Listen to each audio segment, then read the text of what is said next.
नमस्कार, मैं हूं आपके साथ अंजना शर्मा और आप देख रहे हैं प्रॉम्प्ट टाइम न्यूज। तो आइए एक नजर डालते हैं आज की खास खबर पर। जी नमस्कार सर। नमस्कार। फर्स्ट ऑफ ऑल सर, हमारे चैनल में आपका वेलकम है और हमें और हमारे दर्शकों को एक बार अपने बारे में बताएं। पहले मैं धन्यवाद देना चाहूँगा कि आप आए और आप हमारे विद्यालय में पधारे हैं। जी। और उसके साथ ही जी मैं अपने आप को इंट्रोड्यूस कर रहा हूँ। मेरा नाम अखिलेश कुमार है और मैं यहाँ पर प्रधानाचार्य के पद पर तैनात हूँ। जी। अभी इस समय हम किस विद्यालय में स्थित हैं और ये विद्यालय कहाँ पर पड़ता है? क्या ये हमारा विद्यालय किसनी शमशेरगंज की पुलिया बोलते हैं यहाँ पे। जी। तो उसके पास में ही है, जस्ट 50 to 100 मीटर्स के पास में ही है। और ये शमशेरगंज रोड पे है। जी। और काफ़ी पुराना विद्यालय है, चर्चित है हमारा। कितना समय हो गया विद्यालय को? विद्यालय ये स्टेबलाइज हुआ था 2007 में। 2007। जी। और कुल स्ट्रेंथ क्या है अपने विद्यालय में? हमारे यहाँ पहले भी सत्रों में लगभग 600 से 700 800 की स्ट्रेंथ रही है जी हर साल। जी। जी। ओके। जैसा कि आपने हमें बताया कि आपके यहाँ जो स्ट्रेंथ है अराउंड 500 प्लस की है और हम और हमारी टीम जो है अराउंड 4 से 5 जिलों का एजुकेशन सेक्टर में सर्वे करते हैं। उसके आधार पे ही एक नॉर्मल सा क्वेश्चन आपसे पुटअप करूँगा। जी। जैसा अभी आपने बताया 500 प्लस की स्ट्रेंथ है आपके यहाँ। मैं समझता हूँ जो 500 प्लस की स्ट्रेंथ है आपके यहाँ वो सभी बच्चे एक समान नहीं होंगे। उस स्ट्रेंथ में कई बच्चे आपके यहाँ वीक होंगे और कई परफेक्ट होंगे। तो जो बच्चे वीक होते हैं उन बच्चों को आप किस तरीके से परफेक्ट बनाते हैं? क्या स्ट्रेटजी उनके लिए यूज़ करते हैं? देखिए सर, सबसे पहले तो हम ये देखते हैं कि उस बच्चे में आखिर कमी किस बात की। जी। शायद उसका वीक पॉइंट कि वो पढ़ने में ही कमज़ोर है या फिर अन्य कामों में भी कमज़ोर है। अगर पढ़ने में कमज़ोर है और खेलने में अच्छा है जी तो उसका ये देखते हैं कि तो उसके लिए अलग से टीचर की व्यवस्था रखते हैं और फिर बच्चा जैसे सीखना चाहता है जी और बच्चे के अकॉर्डिंग ही हम उसको सिखाते हैं कैसे सीखना चाहता है। बिल्कुल। यहाँ दूसरा सवाल, टीचर हमारे यहाँ कितने हैं अभी प्रेजेंट टाइम में? अभी प्रेजेंट टाइम लगभग 15-17 टीचर होंगे। तो जैसा कि आपने बताया 17 प्लस आपके यहाँ टीचर्स की संख्या है और सर्वे के अकॉर्डिंग ही मेरा आपसे ये सवाल है। हमारे देश में शिक्षक को भगवान का दर्जा दिया जाता है और आज टीचर्स डे भी है। जी। उसकी बहुत बहुत आपको बधाई। धन्यवाद जी। तो कहीं ना कहीं जो मैंने सर्वे किया है उसमें कई टीचर्स को जो हमारे देश में दर्जा दिया जाता है टीचर्स को, वो बखूबी उस चीज़ को समझते हैं और वो ये भी समझते हैं कि मेरी क्या जिम्मेदारी है। अगर मैं अपनी जिम्मेदारी को बखूबी निभाऊंगा तो मेरी जिम्मेदारी के आधार पर ही बच्चों का भविष्य उज्जवल होगा और जब बच्चों का भविष्य उज्जवल होगा तो ही देश का भविष्य उज्जवल होगा। है ना? और हमारे वेदों में भी कहा गया है कि गुरुर ब्रह्मा गुरुर विष्णु गुरुर्देवो महेश्वरा गुरु साक्षात परम ब्रह्म तस्मै श्री गुरुदेव। जी। और कई शिक्षक इसके विपरीत भी होते हैं। सर्वे के आधार पे मैंने आपसे क्वेश्चन पुटअप किया है। वो अपनी रेस्पॉन्सिबिलिटी को, अपनी जिम्मेदारी को बखूबी नहीं निभाते हैं और कहीं ना कहीं जब वो अपनी जिम्मेदारी को बखूबी नहीं निभाएंगे तो बच्चों का जो भविष्य है वो अंधकार की तरफ जाएगा। तो जो मैनेजमेंट होता है वो उनको एक टाइमिंग या शेड्यूल जो भी विद्यालय का होता है उसके हिसाब से वो उनके लिए फिक्स करता है कि भाई 8 to 1 o'clock आपने विद्यालय में रहना है। पीरियड कोई फिक्स होता है तो वो क्या करते हैं कि 8 to 1 वो सिर्फ ये देखते हैं कि भाई 8 to 1 कब खत्म होने वाला है। वो अपनी रेस्पॉन्सिबिलिटी को नहीं समझते हैं। तो इस तरह के जो टीचर्स होते हैं, आज टीचर्स डे के मौके पर क्या कहना चाहेंगे उन टीचर्स के लिए? किस तरह के उनके लिए मीटिंग्स होने चाहिए, किस तरह के गाइडलाइंस होने चाहिए? जी बताएं। देखिए सर, ऐसा होता है कि हमारे यहाँ एक तो पहले तो बच्चों में वीकली टेस्ट होता है जी और उसके बाद मंथली भी टेस्ट हम कराते हैं जी। उसमें हम ये देखते हैं कि हर बच्चा क्या स्कोर करता है जी और अगर बच्चे में कमी है जी तो फिर हम टीचर से उसके बच्चे की वीकनेस के बारे में पूछते हैं। भाई इसने इस बच्चे में इंग्लिश में इसका वीक पॉइंट क्यों है, बिल्कुल आप बताइए आपको क्या प्रॉब्लम हो रही है। तो हमें टीचर्स बताएं कि सर ये पढ़ता नहीं है या इसमें कुछ खामियां हो सकता है, बच्चे में ना कमी हो टीचर में कमी हो, बिल्कुल ये भी हो सकता है। हो सकता है टीचर के पढ़ाने में के तरीके में कमी हो। तो हम सारे टीचरों को वीकली भी उनकी भी एक मीटिंग रखते हैं जी। वीकेंड पे, तो टीचरों की हम सुनते हैं और उसी भी जगह पे या किसी पॉइंट पे आपको प्रॉब्लम आ रही है जी। कुछ, तो उस इशू को हम दूर करते हैं। बहुत अच्छे। राइट नाउ अभी आप एज अ प्रिंसिपल के रूप में इस विद्यालय में वर्किंग हैं, और जो आपके यहाँ टीचर को जब आप हायर करते हो तो उसका क्या प्रोसेस होता है, किस तो तरीके सर से? उसका प्रोसेस ये होता है, पहले तो हम जिस सब्जेक्ट से रिगार्डिंग टीचर को रखना चाहते हैं जी। सबसे पहले हम उसका एक छोटा सा टेस्ट लेते हैं जी और उसके बाद हम और हमारी जो टीम है जी उससे हम इंटरव्यू भी लेते हैं जी और फिर 1-2 डेमो क्लास भी यहाँ पे कराते हैं। जी।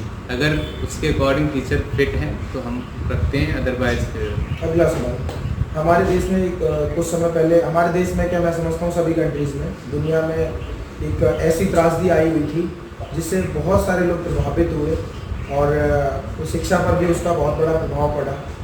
कहीं ना कहीं जो मैनेजमेंट में आपके लोग होंगे, जो डायरेक्टर्स होंगे, उनको कई सारे क्राइसिस फेस करने पड़े होंगे, है ना? तो उस समय को आप लोगों ने किस तरीके से मैनेज किया और किस तरीके से रिकवर किया?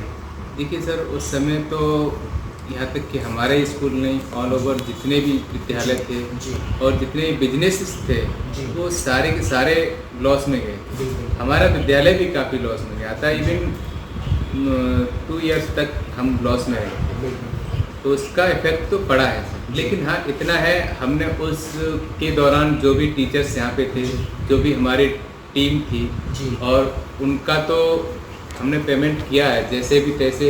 हाँ, उतना नहीं किया है लेकिन हमने किया है, उनका पेमेंट भी किया है क्योंकि वो भी अपना उनका रोज़गार हमारे यहाँ पे था। जी। तो मेरा ये उत्तरदायित्व था कि मैं उन लोगों को, उनका भी घर की जो सिचुएशंस हैं उनको समझने की ज़रूरत थी, तो मैंने किया, उनका योगदान दिया।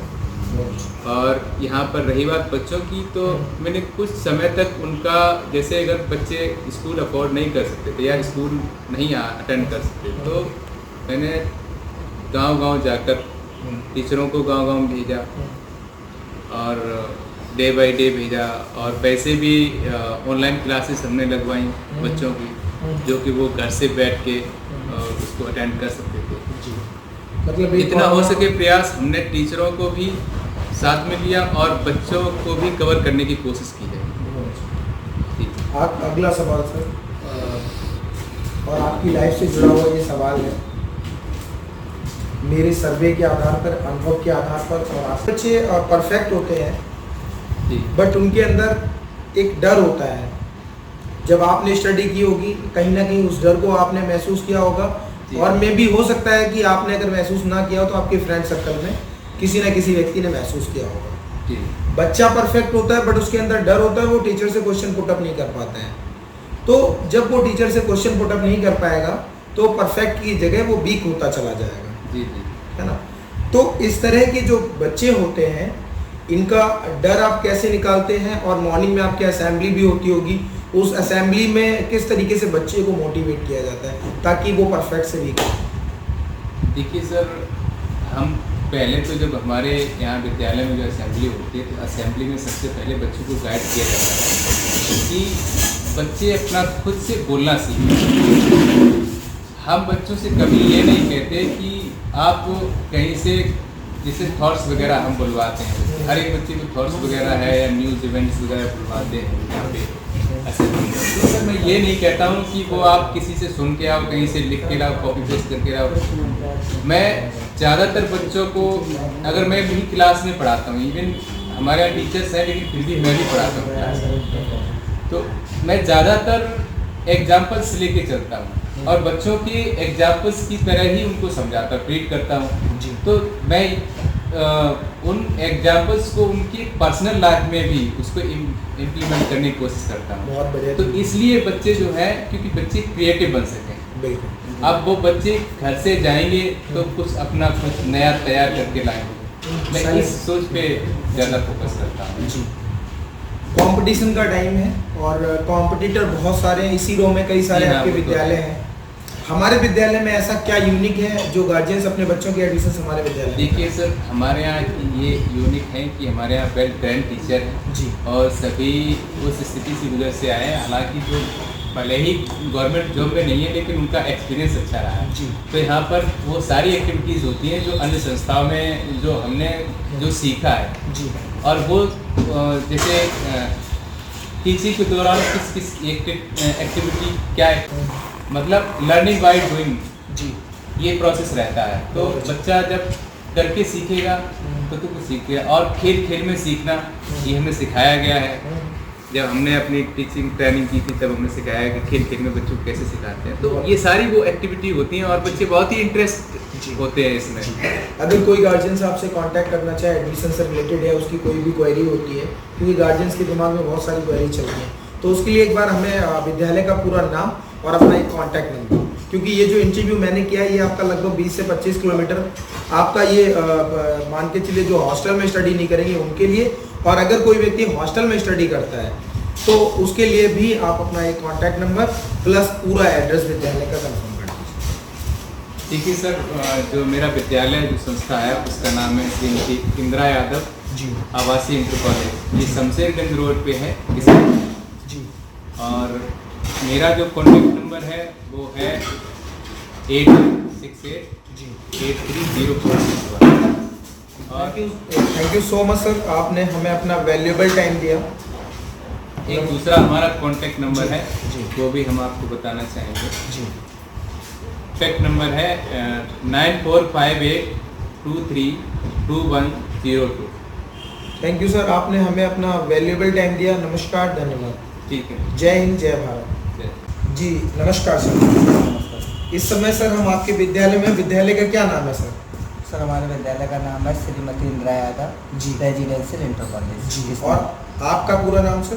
सर मेरा नाम है शरद कुमार जी अभी जो है क्योंकि अपने यहाँ सारे फेस्टिवल 2 दिन मनाए जाते हैं मे बी कल या परसों में अपने यहाँ श्री कृष्ण जन्माष्टमी है तो उसके शुभ अवसर पर आप क्षेत्रवासियों को और जो भी यहाँ पे शहरी लोग हैं ग्रामीण क्षेत्र के लोग हैं उनको किस तरीके से शुभकामनाएं देना चाहते हैं क्या कहना चाहते हैं?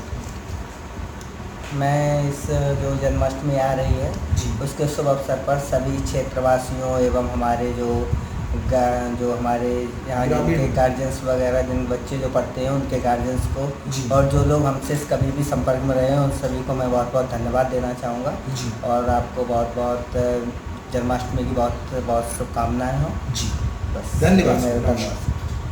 खबरों में अब तक के लिए बस इतना ही। फिर होगी आपसे मुलाकात कुछ ऐसी ही खास खबरों के साथ। तब तक के लिए नमस्कार और देखते रहिए प्रॉम्प्ट टाइम न्यूज।